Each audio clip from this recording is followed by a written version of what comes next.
Olá, telespectadores, bem-vindos novamente ao programa CPLP na GMN. Como já sabemos, este programa tem como objetivo apresentar-vos as últimas informações ocorridas na comunidade dos países de língua portuguesa. Iniciamos com a primeira informação. O Programa das Nações Unidas para o Desenvolvimento pretende reformar o setor da justiça timorense com a implementação de vários programas. Segundo a representante do PNUD, Paula Teixeira da Cruz, a reforma da justiça que o programa pretende implementar visa harmonizar as várias leis que existem atualmente em Timor-Leste.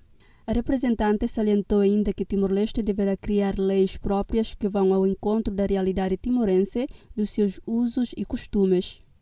A deputada Paula Teixeira da Cruz falava após o encontro com o primeiro-ministro Tauro Matanrua no Palácio do Governo.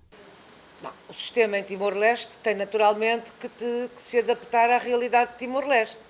Não se copiam sistemas sem terem atenção à realidade de um país, à realidade de um povo.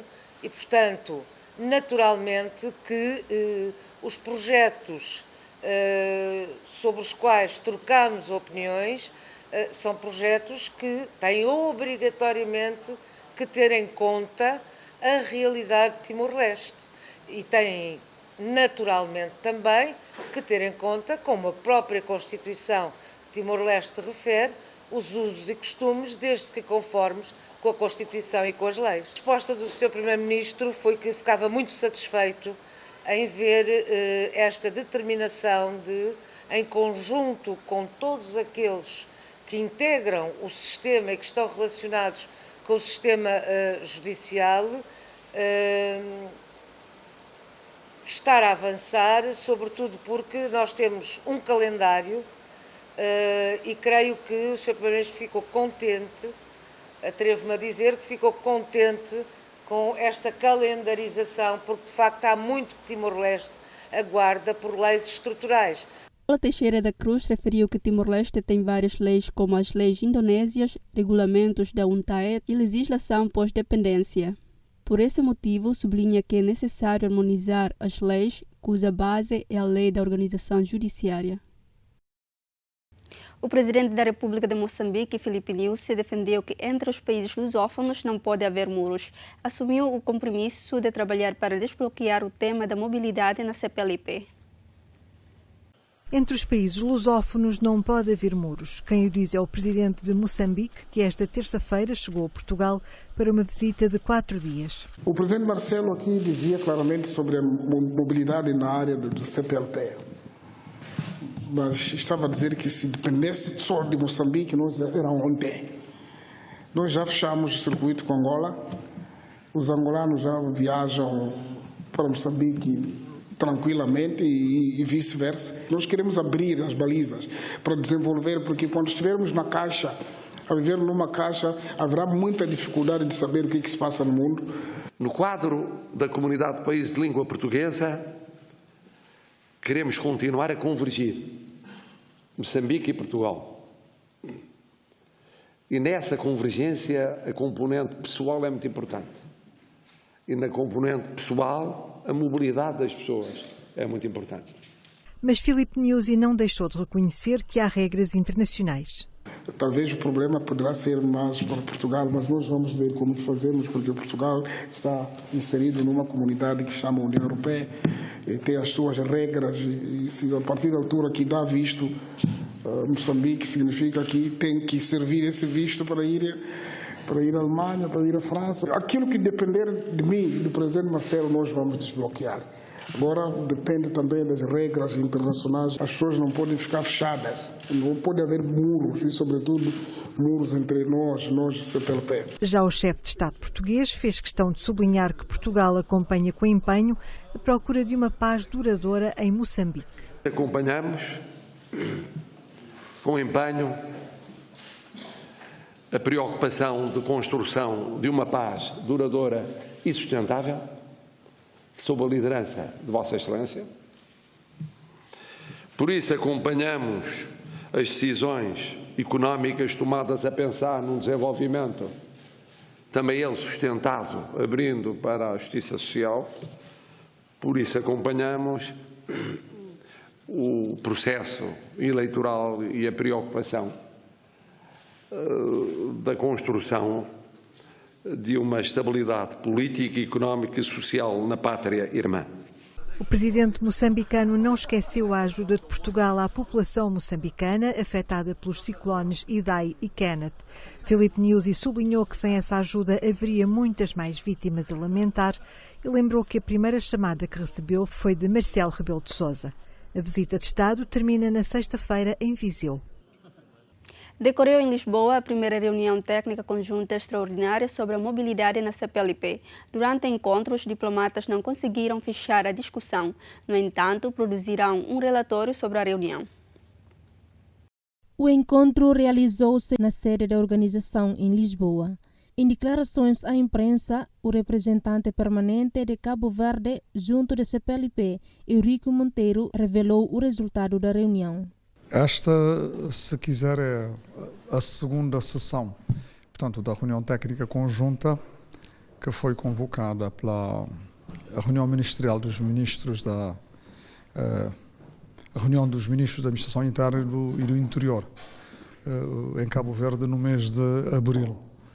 E então que deliberou no sentido de se convocar uma reunião técnica conjunta, uma reunião técnica tripartida que envolve os serviços de imigração e fronteiras, os serviços de registro e os serviços de relações exteriores dos 9 países membros da CPLP para, digamos, discutir mais de um ponto de vista técnico o projeto da mobilidade que está sobre a mesa na CPLP. E, portanto, fizemos uma primeira reunião, não conseguimos finalizar os trabalhos, como era expectável, e fizemos, portanto, uma segunda reunião. Fizemos um esforço muito grande e registramos avanços aqui, portanto, significativos em termos do debate. Não conseguimos fechar toda a nossa, portanto, discussão. Vamos produzir, portanto, aqui um relatório, dando conta dos nossos avanços significativos nesta matéria, mas dizendo que existem ainda alguns pontos, portanto, também que não foram ainda objeto, portanto, de consenso, portanto, a nível técnico, e vamos dar conta destas circunstâncias. A nível dos pontos fortes que já conseguiram chegar a conclusões e o que é que ainda está a atrasar a conclusão? Pois, repara, a nível técnico nunca se pode dizer que não se pode fazer referência a matérias verdadeiramente consolidadas, porque são técnicos à volta, portanto, numa mesa, estão a propor, digamos, redações, não é? E, portanto, a decisão de aprovação ou não aprovação compete normalmente aos outros órgãos e vai competir seguramente ao Conselho de Ministros e passará também pelo próprio Comitê de Concertação Permanente. Os avanços que estava a referir, ou seja, há pontos em que já houve consenso, em que pontos essenciais é que já houve consenso? Não, numa grande parte da matéria aqui em discussão, nós podemos dizer que houve um grande, portanto, envolvimento de todas as partes, de todos os Estados. Portanto, nesse sentido, tendencialmente se registra, digamos, uma grande confluência em termos dos objetivos finais que nós queremos, que é, portanto, a mobilidade. Haverá, em alguns aspectos, alguma divergência quanto à formulação técnica das melhores, portanto, soluções, especialmente tendo em conta também a particularidade dos direitos internos dos diversos Estados. E, portanto, haverá sempre esse cuidado, portanto, técnico de pretender salvaguardar, digamos, esses segmentos de matéria. O que posso dizer do ponto de vista global é que nós fizemos aqui avanços, portanto, muito significativos. A reunião técnica conjunta manifestou o seu engajamento, o seu empenho, portanto, nesse projeto de mobilidade. Vai apresentar o seu relatório, que será apreciado no Comitê de Concertação Permanente e será apreciado, portanto, no Conselho de Ministros, e em relação a este relatório, o Conselho de Ministros, portanto, tomará, digamos, uma posição, portanto, definitiva. O caminho já está bastante aplanado. Digamos, o horizonte parece, digamos, risonho, mas pronto, enquanto tudo não estiver devidamente acordado, de facto nada está acordado. Há Estados que vão ter condições de avançar primeiro com a mobilidade, era uma hipótese. Que Estados é que já estariam em condições de avançar com a mobilidade? Mas repare, isto é difícil de avançar os Estados. O que nós podemos tentar adivinhar é, uma vez que todos os Estados e em todas essas reuniões marcaram sempre presença, estiveram sempre presentes, estiveram sempre ativos, participaram sempre, fizeram propostas orais e propostas escritas em relação a muitas das disposições, portanto, do texto. Isto é uma manifestação, portanto, de uma grande vontade e de um grande empenho, o que, digamos, nos leva, digamos, a augurar que seguramente uma grande parte estará em condições logo de avançar num primeiro momento, e nós até esperamos que, pelo menos a nível da assinatura, se venha a colher até a assinatura de todos os Estados-membros. Porque, como sabe, este é um projeto que apresenta várias soluções. Pode-se aderir, digamos, a esta convenção quadro nos seus aspectos, portanto, essenciais, nos seus aspectos gerais, e depois é que os Estados farão parcerias, escolhendo, portanto, as melhores modalidades que se adaptem também às suas realidades internas. Mas nós esperamos que, pelo menos, a um nível global, todos os Estados possam, de facto, logo assinar ou aderir. O facto de Portugal ser Estado-membro da União Europeia e a sua presença no espaço Schengen não interfere depois com o acordo de mobilidade no seio da CPLP? A convenção foi exatamente estudada no sentido de se compatibilizar com as obrigações decorrentes dos compromissos internacionais dos Estados-membros. Não só Portugal tem compromissos internacionais nesse âmbito, haverá também outros Estados e, portanto, a solução pensada, esta diversidade de soluções, exatamente tem em conta, portanto, esses compromissos internacionais e, portanto, esse aspecto está devidamente salvaguardado. O presidente da Guiné-Bissau, José Mário Vaz, insistiu que os guineenses precisam de dialogar e resolver os seus problemas internamente.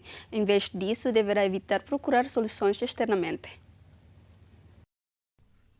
O presidente guineense fez esta afirmação depois de participar na 55ª Cimeira de Chefes de Estado e de Governo da Comunidade Econômica dos Estados da África Ocidental. CEDEAO é a organização que tem mediado a crise política na Guiné-Bissau. Sobre as decisões tomadas nesta cimeira, José Vaz salientou que não houve nenhuma novidade. O presidente fica até a realização das eleições presidenciais de 24 de novembro. Durante a cimeira, os chefes de Estado e de governo da CEDEAO exigiram ao presidente guineense a nomeação do novo governo até ontem. Sugeriram também a escolha de um novo procurador-geral da República. A crise política continuava na Guiné-Bissau depois de José Vaz ter recusado por 2 vezes nomear para o cargo de primeiro-ministro Domingos Pereira. O vencedor das eleições acabou por indicar Aristides Gomes, nome aceito pelo presidente. No entanto, não nomeou o governo indicado pelo novo primeiro-ministro, violando assim o prazo estipulado pela CEDEAO para o fazer.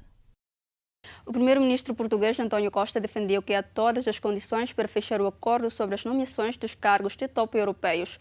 Considerou importante que a negociação fique encerrada antes da eleição do presidente e do Parlamento Europeu. Em declarações aos jornalistas, António Costa revelou que o plano visa encontrar boas soluções que permitam desbloquear o impasse nas negociações para as nomeações dos cargos de topo da União Europeia. Estar com os ouvidos atentos e mente aberta para encontrarmos boas soluções. Espero que seja assim que todos estejam a chegar a este Conselho e que hoje fiquemos menos horas aqui neste edifício do que da última vez que aqui entramos. Será sempre o Parlamento Europeu, obviamente, a escolher o seu presidente, mas é importante para que possamos ter uma solução global e o Conselho não seja previamente condicionado pelas decisões das outras instituições, possamos nós fazer as escolhas que nos competem fazer atempadamente, e espero que se todos com o espírito aberto se sentarem à mesa e de uma forma construtiva. Acho que hoje temos também todas as condições para isso. Ontem verdadeiramente estivemos a muito pouco, uma distância muito pequena de haver acordo. Provavelmente com menos cansaço o acordo teria sido fechado ontem. O primeiro-ministro considerou frustrante o desfecho da maratona de reuniões em Bruxelas em torno das nomeações para os cargos de topo europeus. Bom, eu acho que tudo correu mal e obviamente o resultado é muito frustrante. A incapacidade do Conselho de tomar decisões e de construir soluções que tenham apoio maioritário, quer no Conselho, quer no Parlamento Europeu.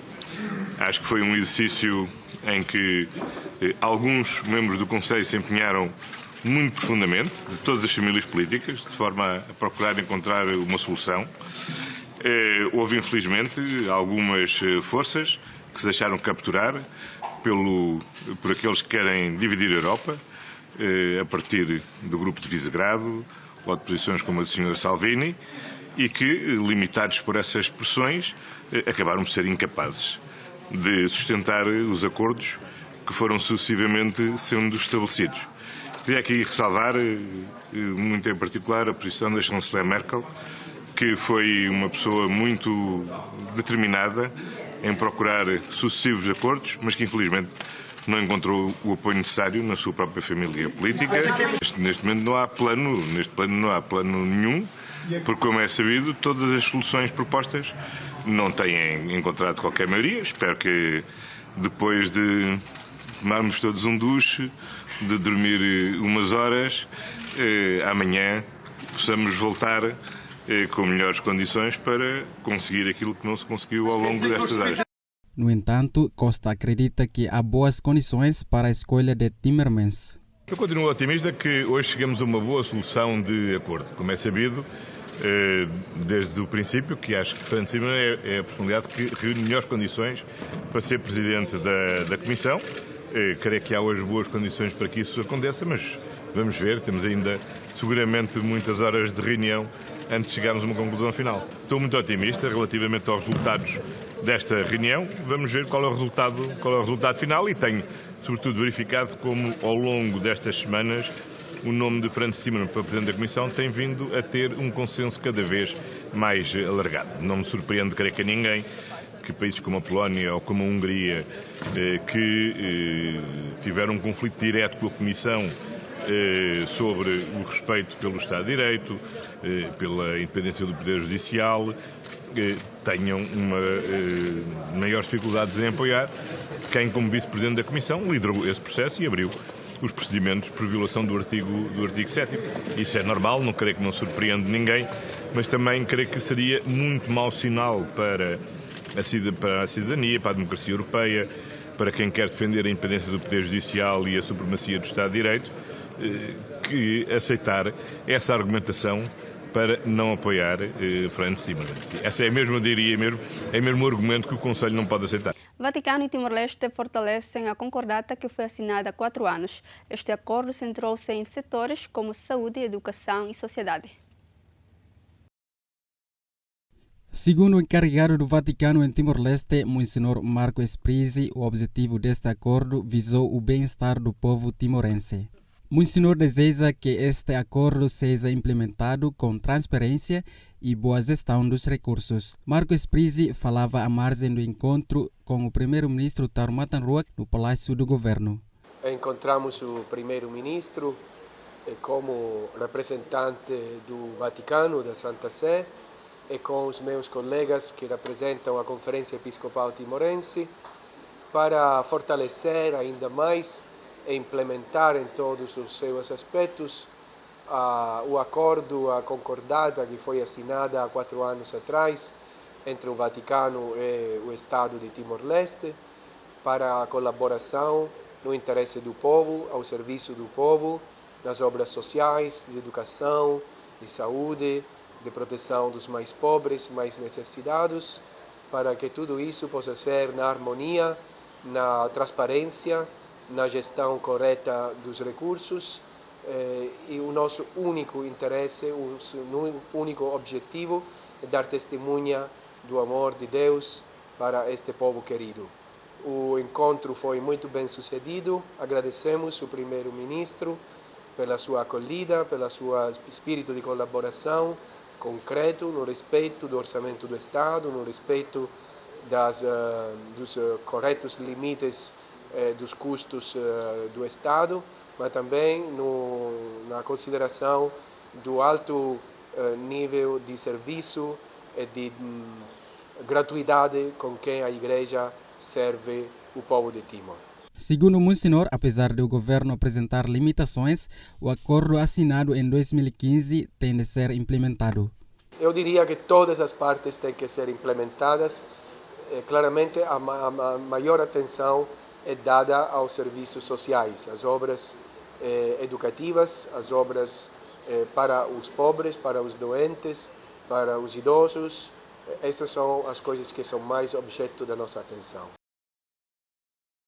O Estado cubano quer manter a cooperação com Timor-Leste, nomeadamente nas áreas de educação e saúde. Após encontrar com o primeiro-ministro Tauro Matanruac na terça-feira, o embaixador de Cuba em Timor-Leste, Oscar Genaro, disse que o seu país já formou 980 médicos timorenses. O governo continua a apoiar estudantes timorenses a frequentarem cursos para professores e 30 médicos para frequentarem cursos de especialidade. Oscar Genaro salientou ainda que não necessita de enviar mais estudantes timorenses para Cuba. A razão prende-se com o facto de Timor-Leste possuir professores cubanos na área da medicina. Porque os estudantes se formam aqui, não precisa formar em Cuba. Há professores cubanos de medicina que estão aqui. You know, it's not necessary to send Timorese students to study medicine in Cuba. We have Cuban. Sí, tenemos profesores cubanos que forman a los médicos timorenses aquí. Mas hay médicos timorenses que 30 que hacen especialidades en Cuba: cardiología, oncología, ortopedia. Son diferentes especialidades que médicos timorenses formados por Cuba aquí en Timor están recibiendo la formación especializada en Cuba. Es decir, dentro de un año Timor va a tener timorenses como ustedes. Timor va a tener 30 especialistas en oncología para curar cáncer, en ortopedia para accidentes de rodoviarios, cardiología para problemas de corazón, y son timorenses con una alta especialización. Ese es resultado de la cooperación bilateral entre Cuba e Timor-Leste, e isso é muito positivo. Além da formação de recursos humanos, o governo cubano pretende também apoiar Timor-Leste com novos equipamentos modernos na área da saúde.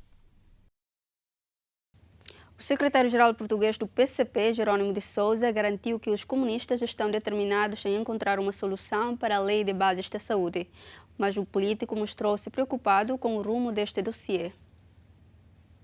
Bom, é conhecido, portanto, o problema. Da nossa parte, estamos determinados a encontrar uma solução até ao fim, mas uma convergência que se sustente nesta questão nacional de fundo que está colocada, que é de saber se a saúde, portanto, é um direito de todos os portugueses ou se a saúde é uma mera área de negócio para, digamos, aumentar os lucros dos grandes grupos económicos, porque é disso que estamos a falar, não estamos a falar, portanto, enfim, do papel, portanto, de contratualização que existe em relação, portanto, a serviços, em relação a pequenas clínicas, não é disso que estamos a tratar.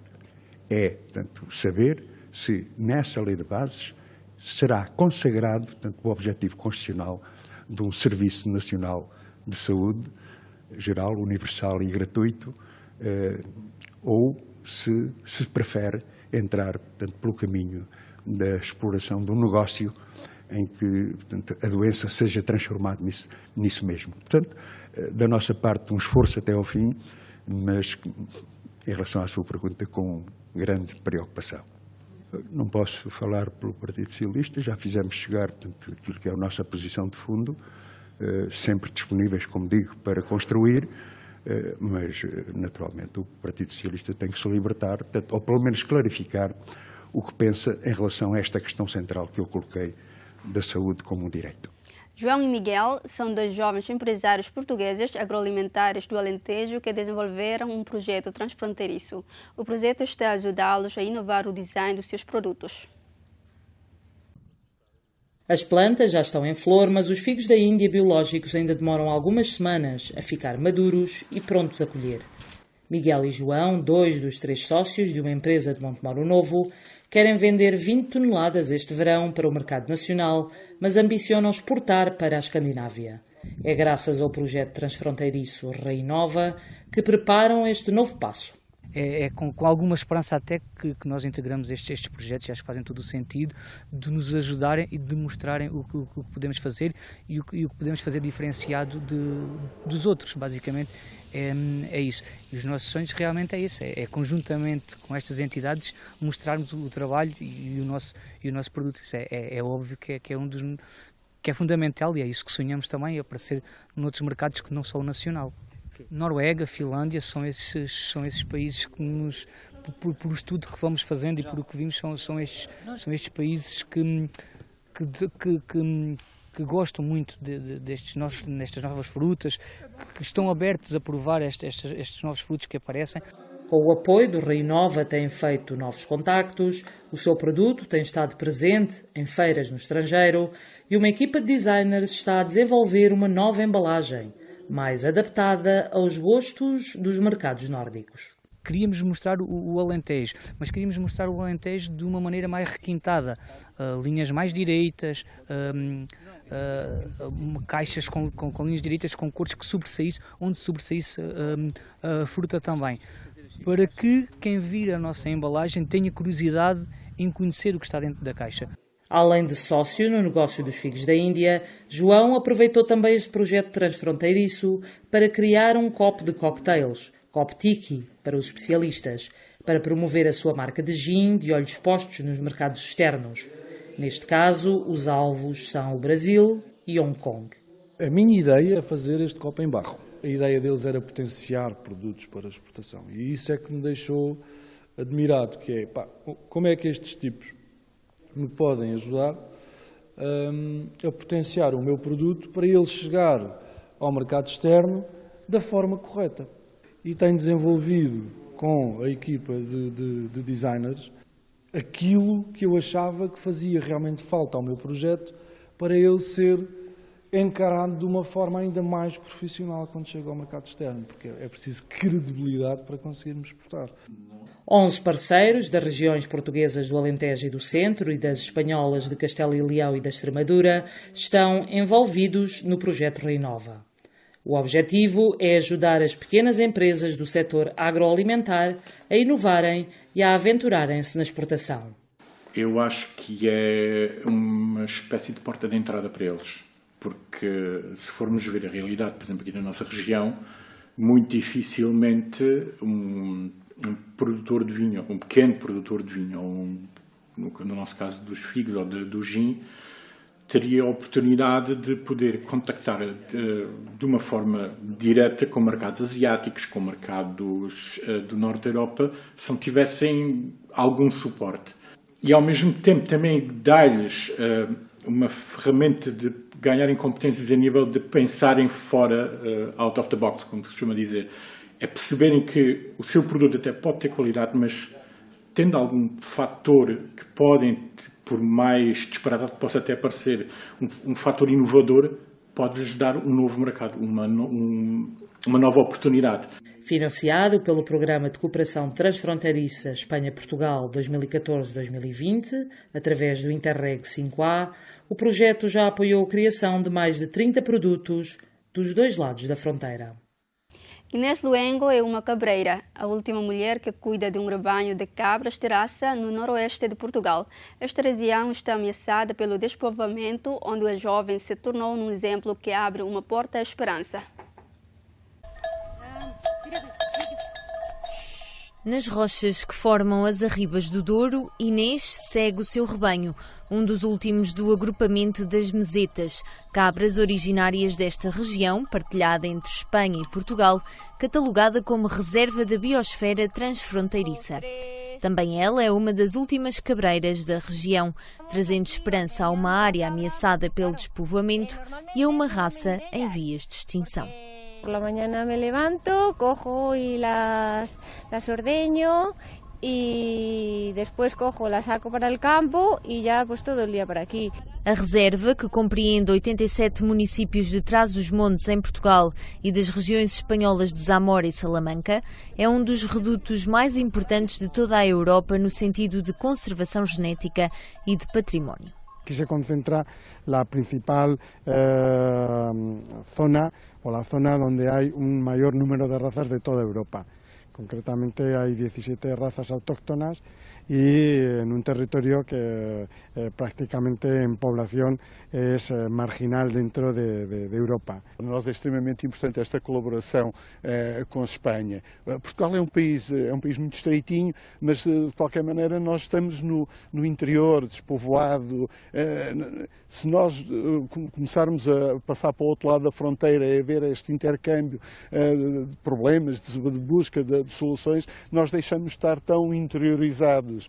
E isso é um passo positivo. Ainda assim, e apesar de a região receber apoio do Fundo Europeu de Desenvolvimento Regional, a fraca rentabilidade destes rebanhos e o despovoamento da região levou a que, de um censo estimado de 50 mil exemplares do agrupamento da Meseta no início do século XX, restem agora apenas 1.500. Como ganadería ya, digamos, está protegida, pero lo que no está puesto en valor es el desbroce que hacen estos animales, que ahora hoy en día hay incendios por todas partes y lo que ya está reconocido que es por el abandono del campo, eso está clarísimo. Lo que pasa que parece que no hay una conexión entre el turista que llega a la casa de turismo rural, que no sabe por dónde moverse, y yo creo que los ayuntamientos deberían ocuparse y en ciertas épocas del año pues contratar una persona que te llevara a ver los rebaños, las ermitas, todos los GRs y demás. Inês não se importaria se a sua filha lhe quisesse seguir os passos. Enquanto isso, faz uma pausa sentada numa pedra, mas sem retirar os olhos de cada uma das suas 92 cabras a quem deu nome, das quais cuida como se também de um filho se tratasse. ¡Brillante! ¡Vamos! Ven para aquí, ven. Ven, venga, corre para las otras, venga, corre, que te pierdes para ir tú sola, venga.